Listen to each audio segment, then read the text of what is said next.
नमस्कार, मैं संदेश नेमा और आप देख रहे हैं खबर समय जगत। आइए नजर डालते हैं आज की ताजा तरीन खबरों पर। भोपाल क्राइम ब्रांच ने टीकमगढ़ जिले के जतारा क्षेत्र में 2 अवैध हथियार निर्माण फैक्ट्रियों का भांडाफोड़ किया है। पुलिस कमिश्नर हरिनारायण चारी मिश्र ने मामले का खुलासा करते हुए जानकारी दी कि आरोपी परिवार पीढ़ियों से अवैध हथियार बनाने और सप्लाई करने का काम कर रहा था। कार्रवाई में क्राइम ब्रांच ने 3 अधूरी पिस्टल, 1 कंट्री मेड पिस्टल और हथियार बनाने का सामान जब्त किया। जांच में सामने आया कि धंधा कई दशकों से परिवार के स्तर पर पीढ़ी दर पीढ़ी चल रहा था। क्राइम ब्रांच को सूचना मिली थी कि कुछ शातिर अपराधी वाहन चोरी और अवैध हथियारों के कारोबार से जुड़े हैं। इसी सूचना पर टीम ने निशादपुरा इलाके में दबिश दी और 3 संदिग्धों को हिरासत में लिया। इनके कब्जे से 3 चोरी के वाहन बरामद हुए, जिन्हें हनुमानगंज थाने के सुपुर्द किया गया। पूछताछ में आरोपी ने बताया कि मुख्तार खान इस नेटवर्क से जुड़ा है। उसे हिरासत में लेकर तलाशी लेने पर 1 पिस्टल बरामद हुई। मुख्तार ने खुलासा किया कि यह हथियार उसे सुरेंद्र विश्वकर्मा से मिला था। सुरेंद्र ने टीकमगढ़ में उन्नत स्तर की अवैध हथियार फैक्ट्री स्थापित की थी। पुलिस ने जांच में यह भी सामने आया है कि सुरेंद्र और उसका परिवार करीब 40 वर्षों से हथियार निर्माण में संलिप्त है। सुरेंद्र का पिता आनंदी विश्वकर्मा लेथ मशीन से कृषि उपकरण बनाने के नाम पर हथियार तैयार किया करता था। इसी तकनीक को उसने अपने परिवार और रिश्तेदारों को सिखाया। हैरानी की बात यह है कि जेल जाने के बावजूद परिवार ने कारोबार बंद नहीं किया, बल्कि सुरेंद्र ने अपने बेटे धर्मेंद्र और नाबालिग पोते को भी इस काम में शामिल कर लिया। संगठित अपराध के विरुद्ध पुलिस लगातार गंभीरता से कार्रवाई कर रही है और संगठित अपराध की इस कड़ी में पिछले दिनों जहां ड्रग्स के खिलाफ भी बड़ी कार्रवाई हुई थी और वहीं अवैध हथियारों के विरुद्ध भी पुलिस लगातार संजीदगी से इसके लिए प्रयासरत थी। और इस कड़ी में क्राइम ब्रांच को खासतौर पे एक बड़ी सफलता मिली, जिसमें कि एक सूचना पर एक व्यक्ति को पकड़ा गया 2-3 दिन पूर्व, और उसके पास से एक अच्छी सोफिस्टिकेटेड एक वेपन मिला, पिस्टल मिली, और उसके साथ एक मोटरसाइकिल भी मिली जो चोरी की थी।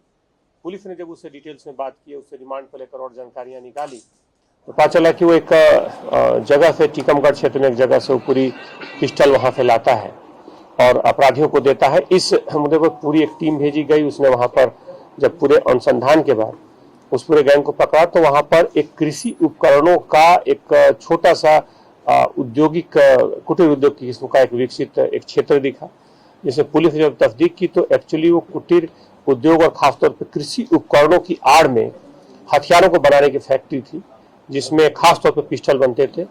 ये लगभग 3 पीढ़ी से जिन अपराधियों को पकड़ा गया, उन अपराधियों द्वारा लगभग 3 पीढ़ी से काम किया जा रहा है। लगभग 40 वर्षों से वो इस काम को लगातार कर रहे हैं। उनके खिलाफ आधा दर्जन से ज्यादा अलग अलग प्रकरण है और खास तौर पर इस पूरे मामले में जब तस्दीक की गई तो उन्होंने लगभग सैकड़ों ऐसी पिस्टलें बनाई हैं। खास तौर पर इनको बेचने का जो जरिया है, ये आसपास के झांसी और उसके आसपास के जिलों में ये बेचते थे।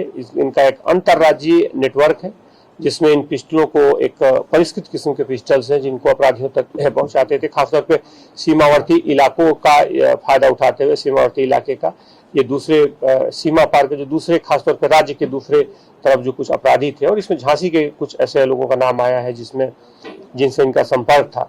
बहरहाल इनको पकड़ लिया गया है। इनके एक निशानदेही पर फिर एक दूसरी जगह की भी सूचना मिली जहां पर बनाया था। दूसरे गाँव में पुलिस ने 2 जगहों पर अलग अलग कार्रवाई की। वहां से भी कुछ ऐसे खासतौर पर उपकरण पाए गए जिनका कृषि उपकरणों के नाम पर रखा गया था, और जहां पे जो सामान मिले हैं वो सामान बहुत बड़ी संख्या में मिले हैं, जिससे खासतौर पर इस तरह के परिष्कृत पिस्टल्स बनाए जा सकते हैं। पूरी टीम को इसमें 30,000 रुपए के पुरस्कार से पुरस्कृत भी किया गया है। DCP crime additional CP Pankaj और पूरी टीम ने इसमें काफी सक्रिय भूमिका निभाई है और पूरी टीम को इसमें पुरस्कृत किया गया। कितने हथियार मिले? हथियार अगर देखें तो जैसे 5 हथियार मिले हैं। खासतौर पे एक पूर्व में मिला था, 4 और हथियार मिले हैं। लेकिन जो खासतौर पे वो उपकरण है, उपकरणों की संख्या काफी, लेथ मशीनें मिली हैं 2, और लेथ मशीनें जो हैं वो परिष्कृत किस्म की हैं, उससे बड़ी संख्या में लगातार बनते रहे हैं। ये लगभग 30-40 वर्षों से है वहां पर। पूर्व में जो एक आरोपी है उसका आपराधिक रिकॉर्ड है, उसके बाद लूट के मामला भी जो कायम है। उसके साथ में 3 लोग और मिले हैं। पूर्व में एक आरोपी मिला था जिसके आधार पर पुलिस ने आगे अपने जांच की दिशा बढ़ाई थी, और उसके अलावा जो 3 जो मिले हैं, उसके अलावा 4 लोग मिले हैं। नहीं, कुल 5 आरोपी अभी तक इस पूरे मामले में गिरफ्तार हो चुके हैं। लेकिन पुलिस की जो तफ्तीश होगी, जो विवेचना होगी, उसकी अगली कड़ी होगी कि पूर्व में जो खासतौर पे जो बड़ी संख्या में इन्होंने हथियार बनाए, जिस तक भी पहुंचे, अपराधी कहीं का भी, अपराधियों के लिए कोई राज्य या कोई सीमा नहीं होती, वो अपराध कहीं भी कर सकते हैं। इसलिए पुलिस जहां पर भी हथियार दिए गए हैं वहां अपराधियों तक पहुंच करके और बाकी जो पूर्व में इन्होंने हथियारों को दिए हैं वहां तक उनका पर्दाफाश करेगी। हाँ, उसमें समान तौर पर ऐसे आरोपियों पर लगातार सभी क्षेत्रों में जितने भी 10 बड़े अपराधी हैं उनके खिलाफ पुलिस ने लगातार चिन्हित करके उनकी निगरानी और लगातार उनका ऑब्जर्वेशन बढ़ाया है। इसके साथ ही साथ अगर हम देखेंगे तो तुलनात्मक रूप से लगातार कमी आई है अपराधों में। आप देखेंगे, अगर हम 1-2 साल पूर्व के अगर अपराधों का हम देखें तो शहर में लगभग 55 से 60 हत्याएं प्रति वर्ष होती थी। अभी पिछले 1-2 सालों में हत्याओं 35 से 36 के बीच में आ गई हैं प्रत्येक साल।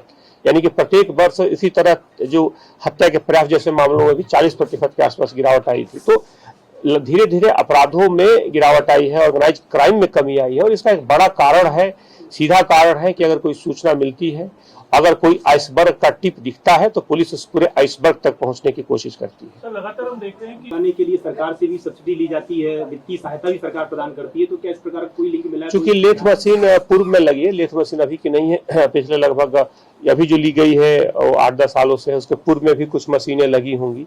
अब आगे की विवेचना में तय होगा कि इन्होंने जो मशीनें खासतौर पर जो आसपास के इनके जो पड़ोसी थे, जिनको आसपास के परिवेश में रहते थे, उनको कृषि उपकरणों की फैक्ट्री होने की जानकारी थी, क्योंकि ये लगातार उपकरणों को लाते थे या फिर इस तरह के सामानों का इनके आना जाना होता था। तो उसको लेकर के इन्होंने एक जो बाहरी आवरण बना रखा था कृषि उपकरणों का, लेकिन उसकी आड़ में ये वास्तव में इन हथियारों को बनाते थे। वेयर हाउस में हथियार चल रही, दूसरा ये हथियार वाला देख रहे हैं, तो क्या मध्य प्रदेश एक सॉफ्ट टारगेट हो गया है इस प्रकार के अपराधियों के लिए, एक जगह बनाने के लिए? क्योंकि लगातार पिछले साल से हम देख रहे हैं और 2-3 बार ये अवैध फैक्ट्रियों का, हथियारों का पकड़ा है। नहीं, बल्कि उल्टा है, पुलिस यहाँ पे लगातार सक्रियता से कर रही है और जैसे ही कोई सूचना मिलती है तो गति से कार्रवाई करती है। अगर इसको क्या नहीं पकड़ा जाता तो क्या ये हथियार मान लिया जाता है कि हथियार बनते नहीं है? ऐसा नहीं है। अगर कोई सूचना आती है, अगर उसको आगे बढ़ करके पुलिस कार्रवाई करती है तो ये पुलिस की अपराधों के प्रति जीरो टॉलरेंस को दिखाती है कि अगर ऐसी कोई भी सूचना आएगी तो पुलिस उसकी तह तक जाकर कार्रवाई करेगी।